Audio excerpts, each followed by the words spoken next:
Halo Sobat Miners, apa kabar nih? Kembali lagi dengan Miner News edisi November. Miner News akan menginformasikan berita terbaru seputar dunia pertambangan yang tentunya menarik, informatif, dan edukatif bagi Sobat Miners. Berikut kami sajikan dua berita yang sedang hangat pada bulan ini. Berita pertama, krisis energi di Eropa dan Asia. Harga batu bara telah naik 450% dalam satu tahun. Sama halnya dengan gas alam, harganya mencapai USD 6 per MMBTU. Kenaikan harga kedua sumber energi primer itu menyumbang 50% dari struktur energi dunia. Hal ini merupakan kenaikan tertinggi dalam sejarah dan terjadi dalam waktu singkat.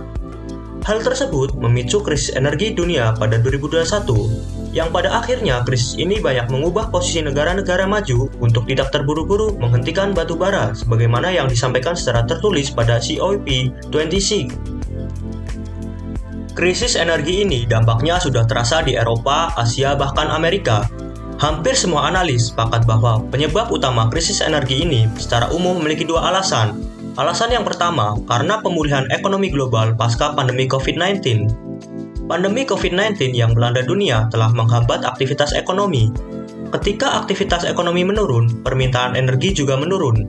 Karena itu, produsen energi utama memangkas produksi minyak dan batu bara. Alasan yang kedua adalah sulitnya transisi ke energi hijau. Negara berlomba-lomba mengurangi emisi, terutama dari sektor energi. Tiongkok menutup ratusan tambang, mengurangi produksi pembangkit listrik tenaga batu bara, dan menggantinya dengan energi terbarukan.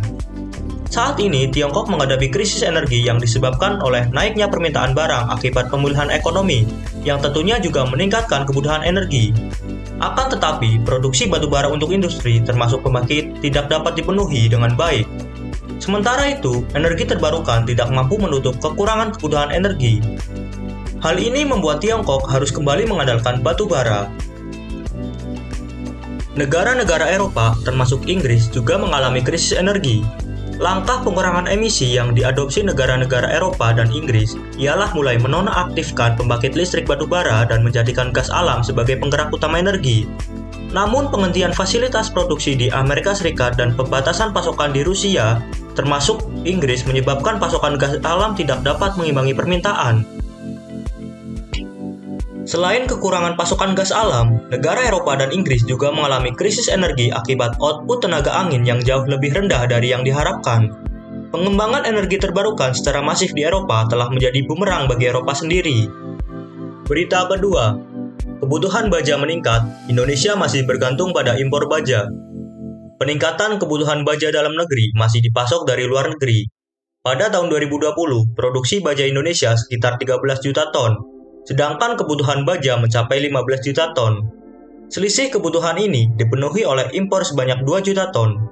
Hal ini terungkap dalam webinar Grand Strategi Komoditas Minerba kedua yang diadakan oleh Asosiasi Profesi Metalurgi Indonesia yang bekerja sama dengan Dirjen Minerba. Ketua Pokja Konservasi Minerba Ditjen Minerba Kementerian Energi dan Sumber Daya Mineral, Doni Simorangkir, mengungkapkan, kebutuhan baja di Indonesia terus meningkat, namun utilitas industri baja nasional masih rendah, yakni sekitar 57%. Tingkat utilisasi yang ideal untuk industri yang menguntungkan dan berkelanjutan adalah di atas 80%.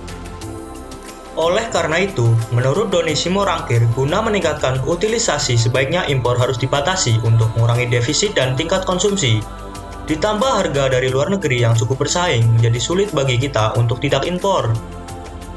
Tantangan yang dihadapi dalam pengembangan komoditas besi menjadi industri hilir seperti baja tidak hanya terletak pada sisi hilirnya saja. Berbeda dengan komoditas lainnya, di mana sisi hulunya telah berkembang. Namun, di sisi komoditas besi, sisi hulu masih menjadi tantangan. Sumber daya dan cadangan pasir besi di Indonesia belum terukur dengan optimal. Di sisi lainnya, dalam pengolahan biji besi menjadi produk antara. Di Indonesia masih sedikit industri yang mengolah komoditas biji besi. Ini juga menjadi tantangan tersendiri, mulai dari sumber daya manusia maupun teknologi dan investasi.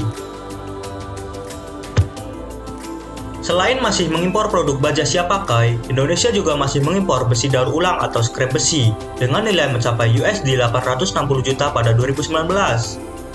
Kebutuhan scrap besi akan terus ada, dikarenakan besi baja dapat didaur ulang berkali-kali tanpa mengurangi kualitas. Keuntungan lainnya, energi yang dibutuhkan setengah dari kebutuhan energi untuk membuat besi dari bahan baku primer. Dalam diskusi yang dibuka langsung oleh Ketua Umum Prometindo yang terdiri dari para praktisi, mendorong agar industri hulu komoditas biji besi dapat dioptimalkan. Komisaris Independen PT Vale Indonesia Terbuka, R. Sukyar, mengetahui banyak UP besi di Indonesia yang sudah berproduksi dan kemana produk itu dipasarkan. Senada dengan Sukyar, Robi Ivan Raffianto selaku Head of Exploration Harita Group juga menekankan akan pentingnya pengukuran sumber daya dan cadangan komunitas biji besi. Robi berharap industri hulu biji besi dapat berkembang dan mendukung industri hilirnya. Peningkatan utilisasi menjadi sangat diperlukan guna mendorong perkembangan industri baja nasional. Itulah tadi berita utama yang disajikan pada Miner News edisi kali ini. Tentunya bermanfaat bukan untuk menambah wawasan bagi Sobat Miners? Jadi, bagaimana nih tanggapan Sobat Miners dari berita-berita tadi? Cukup sekian Miner News edisi November, dan jangan lupa nantikan Miner News edisi selanjutnya.